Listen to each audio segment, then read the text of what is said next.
horizontal ya, konduktor yang berbanding lurus ya, dengan apa, beda potensial ya, dengan tegangan ya. Jadi ini kita lihat segitiga ini ya, V sama dengan I kali R, atau sebaliknya I sama dengan V dibagi dengan R, kemudian R sama dengan V dibagi I ya. Jadi hukum segitiga ini, V ini sama dengan I kali R, kalau I kita sama dengan V dibagi R, R sama dengan V dibagi I ya. Ini hukum Ohm ya. Nah, kemudian ada kita lihat hukum Kirchhoff ya. Hukum Kirchhoff arus total ya, arus total yang masuk melalui suatu titik ya. Ini ya. Jadi ini arus I1 kita lihat masuk melalui suatu titik percabangan dalam suatu rangkaian listrik sama dengan arus total yang keluar dari titik tersebut. Jadi arus yang ada di sini sama dengan I2 dan I3. Atau bisa kita lihat di sini persamaannya ya. I1 ya, karena ini kita lihat apa dia keluar ya, I1 sama dengan I2 dengan I3. Kalau kita buat persatu persamaan menjadi seperti ini ya, I1 dikurangi I2 dikurangi I3 itu sama dengan 0. Jadi arus total yang melalui suatu titik percabangan itu merupakan arus yang masuk dan arus yang keluar sama dengan jumlah arus yang keluar. Saya kira ini contoh dari hukum Kirchhoff. Jadi kita lihat ada arus I1 ini terurai dengan adanya I2 dan I3 ya. Atau kita membuat suatu persamaan I1 ini karena dia keluar, jadi kita anggap dia minus. Ini juga dia keluar, jadi kita anggap I3 itu sama dengan 0. Ya.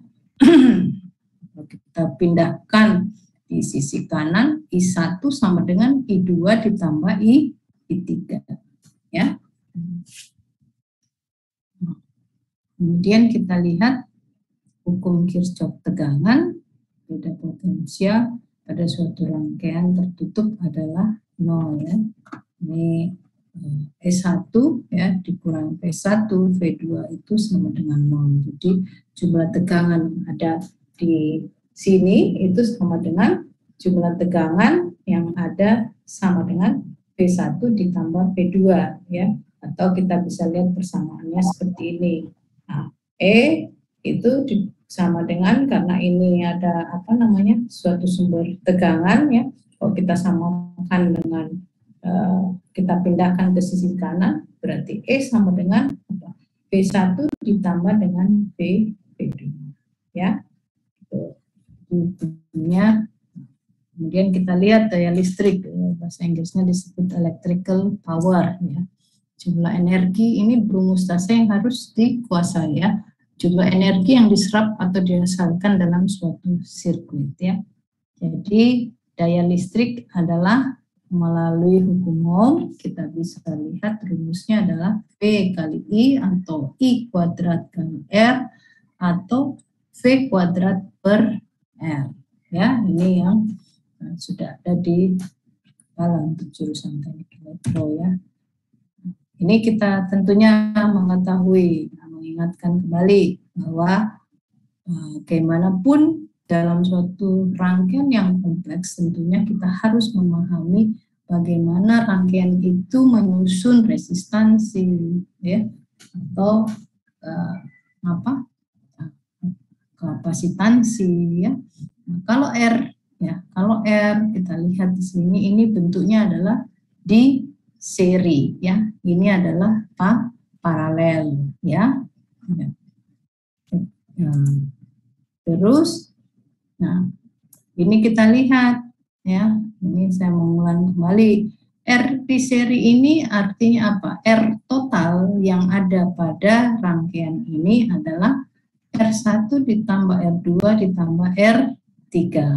Nah, sekarang ini persamaannya ya. Kalau di paralel tentunya ya kita lihat ya ada 3R di sini, berarti dia dibuat dengan persamaan paralel ya. 1/R sama dengan 1/R1 tambah 1/R2 1/R3. Nah, bagaimana kalau meringkas secara penjumlahan secara penyebut, ya tentunya Anda penyebut yang sama, ya. Nah, itu bagaimana, ya, sehingga rangkaian yang disusun seperti ini kita bisa menghitung arus yang ada di setiap rangkaian, ya. Di seri itu berarti semua R-nya dijumlah, ya. Paralel semua R-nya dijumlah tapi seper, ya. Jadi ini adalah R total, ya, untuk 3 resistansi. Ini juga kita bisa hitung R total untuk paralel, ya. Ingat kembali. Nah, kemudian ada yang kita sebut sebagai model pembagi tegangan, ya. Apabila di sini kita lihat ada tegangan P1, tegangan P2, berapa tegangan yang ada di sini? Nah, kita rumus pakai menggunakan pembagi tegangan, ya. Nah, tegangan V di sini sama dengan V2, ya, kita lihat bahwa V2, ya, ditambah dengan V1 dikurangi V2 itu dikali dengan R2 per R1 per R2, ya. Di ini kita bisa menggunakan secara ringkas, ya, untuk model dengan model pembagi tegangan. Ya, kita bisa lihat bahwa tegangan yang ada di sini adalah bagaimana menghitung di R2-nya sini, ya. R2 kalau seperti ini kan modelnya paralel, ya, paralel, tapi di ujung-ujungnya ada bertegangan. Nah, sehingga kita berlaku menggunakan hukum pembagi tegangan, ya. V2 dikali dengan V1 dikurangi V2 dikali dengan, misalkan di sini, ya, titiknya kita mau ambil, ya, berarti R di depannya dibagi dengan R1 R2. Jadi R yang ada di sini sendiri, ya, dibagi dengan R1 R2, tegangan yang ada di depan. Oke, jadi kalau ini untuk rumus pembagi tegangan. Ini, ya, contohnya seperti ini. Kita menghitung, ya, bagaimana menghitung besarnya titik nilai V, ya, dengan menggunakan tadi apa? Pembagi tegangan.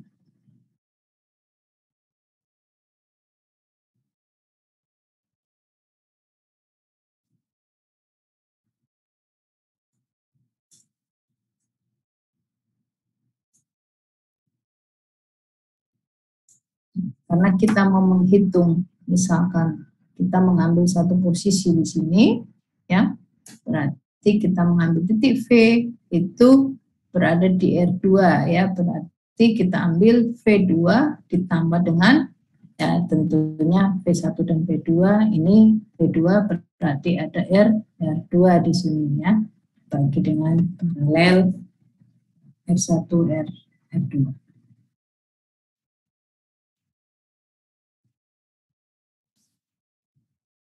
Ya, ini contohnya, ya, kalau kita mau hitung rangkaian listriknya untuk pembagi tegangan, ya. Ini yang lainnya. Nah, kemudian kita lihat adalah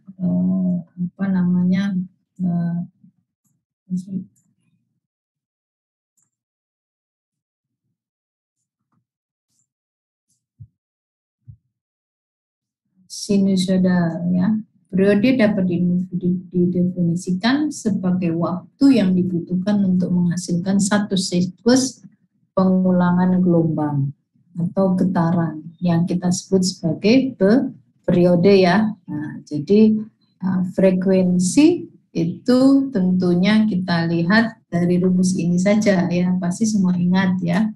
Jadi V sama dengan seperti, ya. Nah, frekuensi adalah 1 dibagi dengan periode waktu. Jadi di sini karena bentuk sinyal itu merupakan kita anggap suatu bentuk sinyal siklus, ya.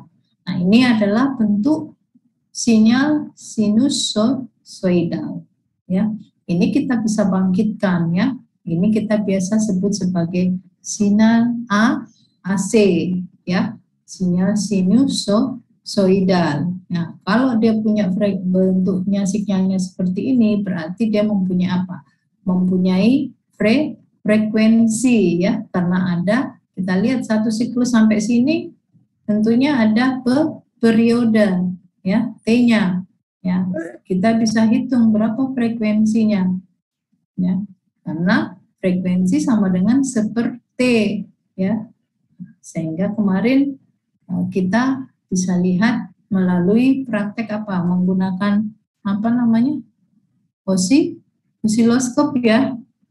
Ya, kita bangkitkan suatu sinyal sinusoidal, kita bisa hitung, oh ini ada berapa kotak nih ya di mana osiloskop ya, atau dia sudah bentuk keluar ya di apa namanya proteus, mungkin langsung kelihatan frekuensinya sekian hertz ya. Nah, kalau di osiloskop langsung kita bisa melihat, misalkan dia punya kotak ya, ada 2 sampai sini ternyata ada 3 kotak ya. Kita putar time bus-nya ya. Time bus-nya itulah fungsi waktu ya. Misalnya 3 dikali time bus-nya di situ kanan itu 1 milisecond, berarti 3 milisecond ya. Dia punya apa namanya T ya, sehingga kita bisa cari fungsi frekuensinya, respon frekuensi. Nah, kalau gelombang sinusoidal seperti ini, sumbu Y-nya itu apa? Ada yang bisa? Bentuk sinusoidal begini. Sumbu ini sumbu X ya, ini sumbu Y. Nah, tingginya bentuk sinyal ini kita bisa nyatakan dalam apa? Ada yang bisa tahu? Kalau di osiloskop kita lihat apa? Namanya apa? Tegangan ya. Nah, Mas Ilham ya, benar ya Mas Ilham ya? Iya Bu. Oke, berarti kita lihat ya sebagai fungsi tegangan atau kita sebut sebagai peak to peak ya. Nah, kalau misalnya kita ukur dari sini sampai ujung sini ya, gunung yang bawah ini, berarti jarak antara bukit atas sama bukit bawah itu kita sebut sebagai apa? Tegangan puncak ke puncak atau VPP ya, peak to peak ya. Sehingga ini dinyatakan ordernya adalah tegangan ya, bentuk tegangan. Itu ya, di bentuk sinyal ini bisa kita lihat melalui osiloskop ya, dengan melihat frekuensinya. Dengan kalau osiloskop kita hubungan frekuensinya dengan time base ya. Kalau tegangan kita hubungkan dengan voltage ya pada osiloskop ya, untuk melihat bentuk sinyalnya. Oke ya. Nah, kemudian yang perlu dipahami juga adalah beberapa simbol pada listrik ya. Ada konduktor, ada junction ya, wire crossing ya. Ini ya, ini kalau seperti ini tidak ada titik seperti ini, tidak ada junction ya. Jadi ini ada persilangan, tapi tidak ada hubungan antara garis ini dengan garis ini ya. Nah, kemudian ini resistor, ini kapasitor ya, lambang-lambangnya. Kemudian ini induktor ya. Kemudian ini variabel resistor. Variabel resistor itu kita bisa merubah, contohnya seperti apa, potensiometer, atau kita lihat di radio ya. Radio itu kan ada gelombang ya, gelombang yang kita putar. Nah, itu merupakan untuk menggunakan salah satunya adalah variabel resistor ya, atau kita potensiometer. Kemudian ada switch ya, ada switch atau ini lambang switch ya. Jadi kapan dia on, kapan dia off ya. Apakah switchnya normally open atau close close loop, normally open atau close normally, ya. Kemudian ini adalah simbol dari lampu, ya. Itu yang mungkin. Kemudian kita lihat ini ada beberapa yang harus kita pahami bahwa lambang-lambang tegangannya, energi ground, ya, volt, ya, kemudian sumber tegangan, ya, sumber arus, ya, ini yang kita bisa melihat dari suatu rangkaian kita, ya. Nah, ini berarti kalau lambangnya bulat seperti ini berarti sumber tegangan, ya. Kemudian ada sumber tegangan juga tapi DC. Kemudian ground, ya, ground ini sering kita lihat ini tanda ground, ya, di rangkaian mungkin harus Anda pahami atau dimanapun Anda lihat seperti itu. Kemudian ada voltmeter, ini adalah alat ukur voltmeter dan ampermeter, ya. Nah, saya kira ini Anda tahu muatan listrik itu dinyatakan dalam Q, ya, muatan yang tergantung dalam satu muatan yang biasanya dalam internasional standar kita sebut dengan satuan coulomb, ya, jumlah elektron, ya, elektron tergantung berapa muatan yang mengalir dengan fungsi waktu. Ini biasanya kita tahu bahwa muatan satu elektron ini sama dengan 1,602 kali 10 pangkat min 19. Ya. Ini rumusnya secara matematis, ya. Secara matematis kita lihat I sama dengan perubahan muatan dalam fungsi waktu, ya. I dq per dt, karena dia membentuk suatu fungsi waktu dalam mengisi suatu muatan, ya, sehingga harusnya kita nyatakan sebagai diferensial antara jumlah muatan yang mengalir dalam suatu komponen itu dibagi dengan fungsi waktu.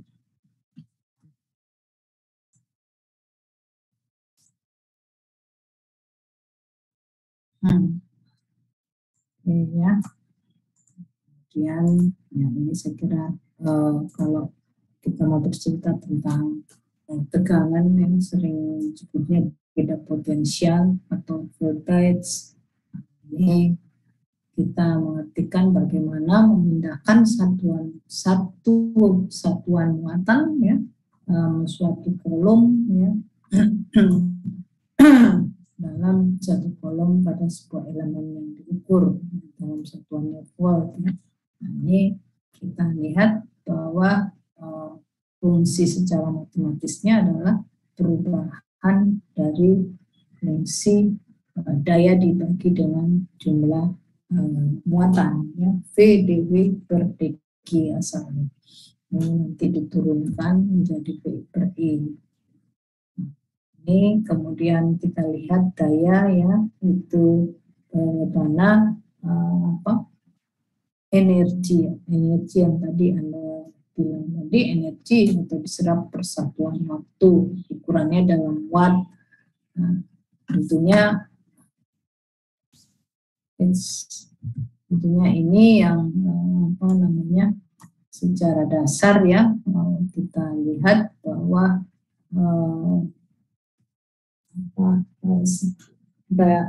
ukuran-ukuran yang bisa kita dapatkan, ya, di setiap perhitungan listrik, ya, maupun elektronika. Itu, ya,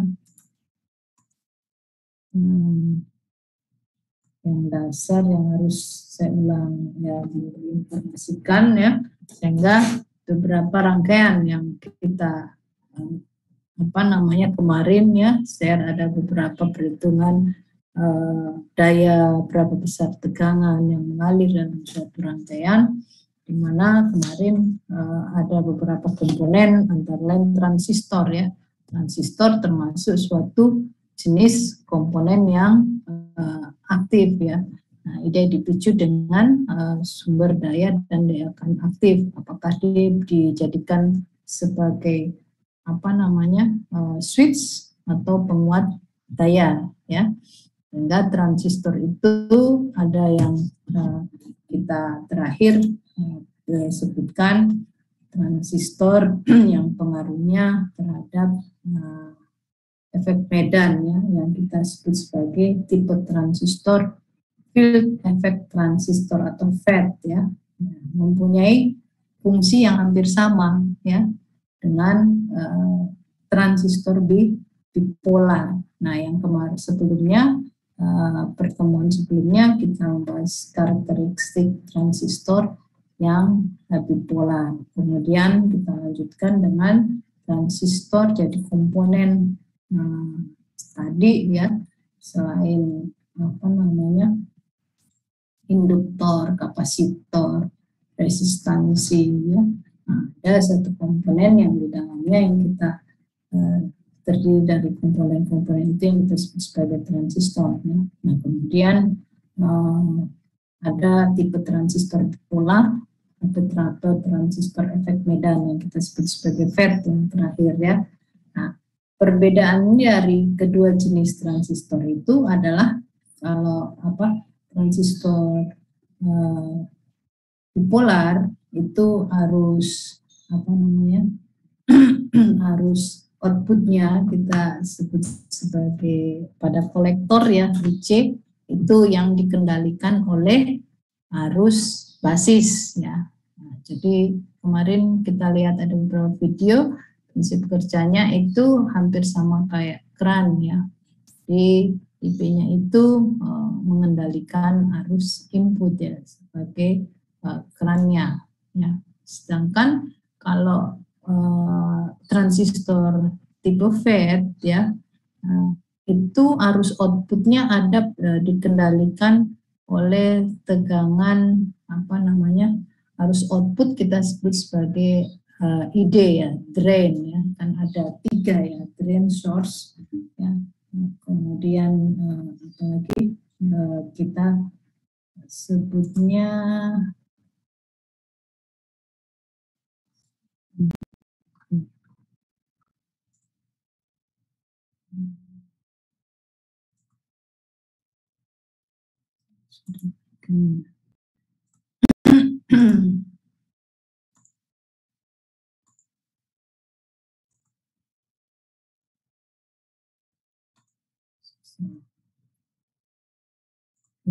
jadi ada perbedaan di jenis transistor ya.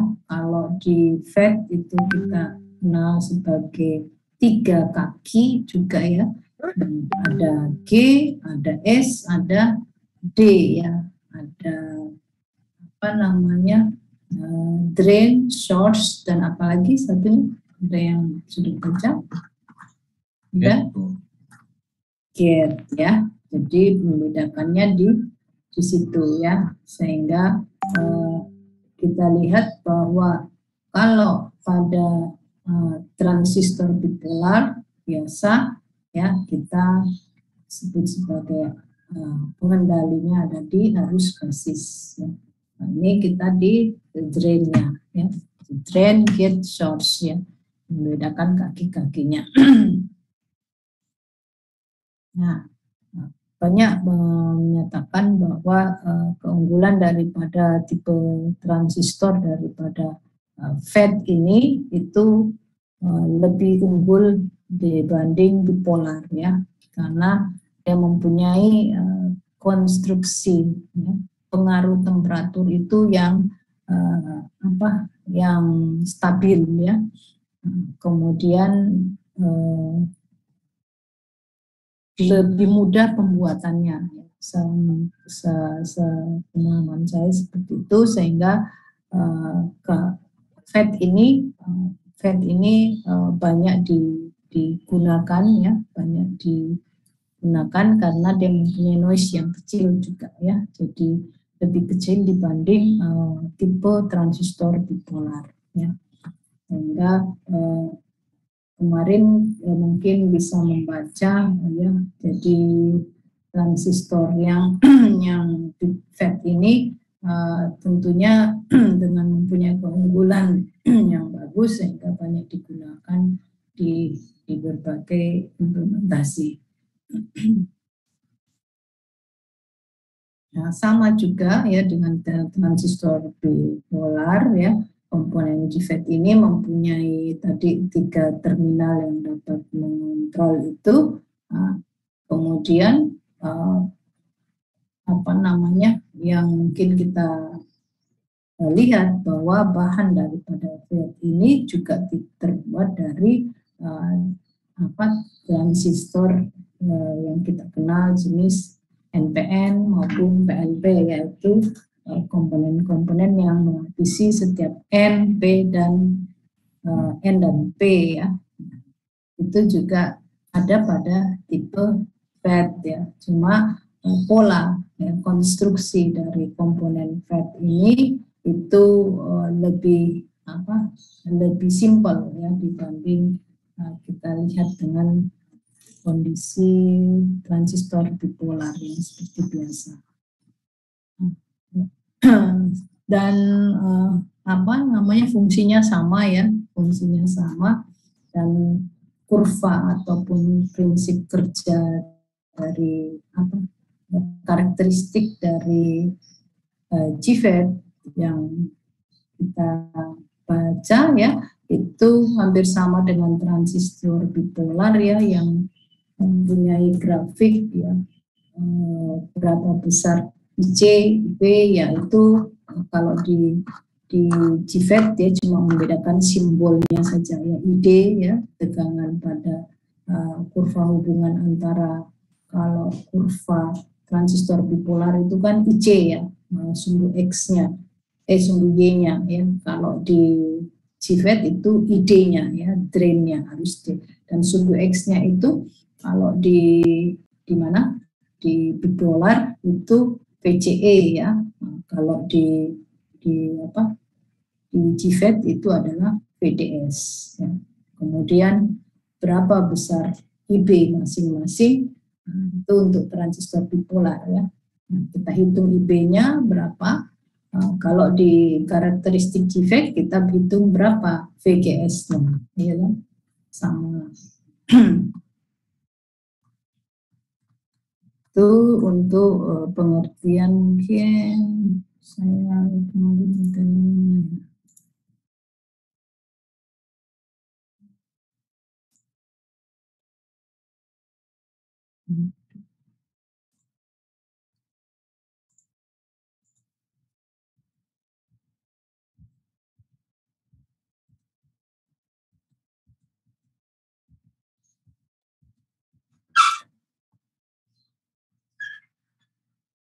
Oke, ya, saya kira rumus dasar itu, kemudian saya ingin menanyakan bahwa semuanya sudah bisa menggunakan Proteus, ya? Ya, sudah, Bu. Sudah, Bu. Ya, alhamdulillah, ya, semuanya sudah bisa. Kemudian tentunya yang ada di Proteus, jika kita mendesain suatu rangkaian, itu bisa disimulasikan dengan menggunakan Proteus, sehingga kita bisa meminimalis komponen yang kita gunakan pada saat implementasi di lapangan atau di laboratorium, ya. Nah, jadi biasanya memang sebelum kita masuk ke ke implementasi yang kita desain menggunakan PCB, ya. Terus Teus sudah bisa kan untuk mendesain PCB, ya. Tahu, ya, PCB, ya kan? Nah itu kan Proteus sudah sampai ke situ, ya, sehingga kita perlu melihat misalkan, kita pengen arus inputnya kita misalnya 5 volt, arus output yang saya harapkan misalkan ada 10 volt. Rangkaian saya desain dengan menggunakan Proteus. Ternyata hasil ukuran saya dengan rancangan R, kapasitor maupun induktor, ternyata tidak mendapatkan 10 misalnya tegangan VCI-nya misalnya kita hitung tidak mencapai 10 volt misalnya. Ini kita bisa minimalis dengan menggunakan Proteus itu ya. Kita merombak rangkaian itu sehingga kita bisa menghasilkan VOUT yang kita inginkan. Nah, baru kita buat dalam PCB-nya. Ya, kalau sudah nanti jadi PCB-nya, kalau dulu zaman dulu kita mencobanya langsung ya, langsung menggunakan breadboard ya. Kok kita di laboratorium ada breadboard yang kita bisa uji coba ya di mana di laboratorium ya. Nah, karena ini masa pandemi kita cukup dengan menggunakan Proteus saja ya, dengan mengukur alat ukur ya, alat ukur yang ada, voltmeter, kemudian ampermeter atau multimeter ya. Kalau kita di laboratorium kita bisa menggunakan multimeter, bisa mengukur semuanya ya, bisa mengukur resistansi, bisa mengukur kapasitor ya, bisa mengukur induktor, bisa mengukur tegangan arus ya. Nah, sehingga dengan rangkaian yang kita desain ya, walaupun di laboratorium mungkin ada modul ya, modul yang kita bisa mengganti nilai-nilai R-nya atau transistor, tipe transistor itu kita bisa juga menggunakan breadboard ya, kita menancapkan komponen-komponen yang ada desain kita di Proteus menggunakan breadboard, kemudian kita ukur dengan melihat langsung menggunakan bentuk sinyalnya, kita menggunakan osiloskop misalnya, yaitu untuk praktek yang biasa kita lakukan ya. Tapi mudah-mudahan Anda menggunakan Proteus tetap memahami ya, tetap memahami prinsip kerja ya, prinsip kerja. Kalau saya mengambil titik ya, titik A dan B, seperti apa keluaran daripada voltmeternya misalnya untuk mengukur tegangan ya, bentuk sinyalnya, outputnya misalnya ya. Nah, itu kita bisa menggunakan osiloskop. Jadi saya harap semuanya tetap bisa melakukan simulasi menggunakan Proteus ini ya, sehingga kita ini akan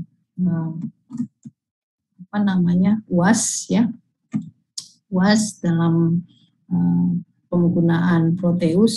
Saya kira nanti pada saat UAS juga semuanya sudah bisa ya menggunakan Proteus dengan menguji coba beberapa rancangan rangkaian sederhana ya. Oke, kemudian ada beberapa ya mungkin dalam pertemuan ke-14 ya, besok pertemuan ke-15 saya kira kita sudah persiapan untuk UAS ya sesuai dengan jadwal ya. Saya kira pertemuan 15 kita akan mereview